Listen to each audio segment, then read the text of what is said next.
2 Chronicles Chapter 28. Ahaz ascended to the throne at the age of 20 and ruled for 16 years in Jerusalem. Unfortunately, his reign did not align with the righteous ways of the Lord, unlike his ancestor David. Ahaz adopted the practices of the kings of Israel and even crafted molten images for Baal worship. He further exacerbated his disobedience by burning incense in the valley of Hinnom, and, shockingly, sacrificing his own children in the fire, mirroring the abominations of the nations that the Lord had previously expelled from the land of Israel. Additionally, Ahaz engaged in idolatrous rituals by offering sacrifices and incense on high places, hills, and beneath every green tree, all in direct violation of the Lord's commandments.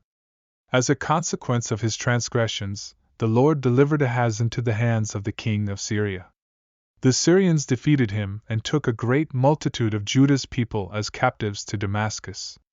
Simultaneously, the king of Israel, Pekah son of Remaliah, inflicted significant casualties on Judah, slaying 120,000 valiant men due to their abandonment of the Lord, the God of their forefathers.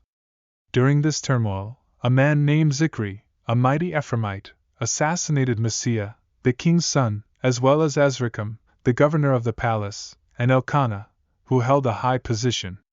The Israelites carried off 200,000 of their brethren, along with women, sons, daughters, and substantial spoils to Samaria. However, a prophet named Oded confronted them, explaining that the Lord's wrath was upon them because of their actions and the captives they had taken from Judah and Jerusalem.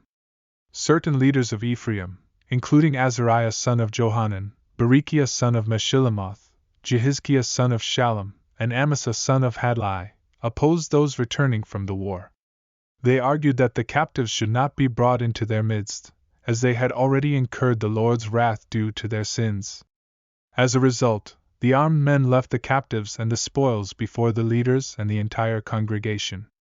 The individuals whose names were recorded stepped forward, took charge of the captives, clothed the naked, provided them with food and drink, anointed them, placed the feeble on donkeys, and brought them to Jericho, the city of palm trees. Subsequently, they returned to Samaria. In Ahaz's time of distress, he reached out to the kings of Assyria for assistance. The Edomites had attacked Judah, taking captives, and the Philistines had invaded multiple cities in the lowlands and the south of Judah, capturing Bethshemesh, Ajalon, Gederoth, Shocho, Timnah, Gimzo, and their respective villages, where they settled.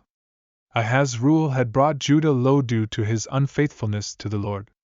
Despite his distress, King Tilgathpilneser of Assyria did not provide real help. Ahaz exacerbated the situation by taking treasures from the house of the Lord and the royal palace, giving them to the king of Assyria, but this aid proved futile. In the midst of his trials, Ahaz persisted in his disobedience to the Lord. He sacrificed to the gods of Damascus, attributing their strength to his deliverance. His unfaithfulness ultimately led to his downfall and the detriment of all Israel. Ahaz plundered the vessels of the house of God, desecrated them, and sealed the doors of the Lord's temple. He erected altars to foreign gods throughout Jerusalem, demonstrating utter contempt for the Lord God of his forefathers. The complete account of Ahaz's reign, from beginning to end, is documented in the books of the kings of Judah and Israel. Upon his death, Ahaz was laid to rest in Jerusalem, although he was not interred in the tombs of the kings of Israel. His son, Hezekiah, succeeded him as king,